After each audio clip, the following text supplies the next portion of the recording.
দুর্গা পুজো আমার কাছে স্বাধীনতার দিন। একটি নয় দুটি নয় কম করে 5 দিন। দুর্গা পুজো আমার চোখে সব থেকে রঙিন। দুর্গা পুজো আমার চোখে সব থেকে রঙিন।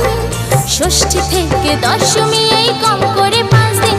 আমার স্বাধীনতার দিন আমি ঘুরবো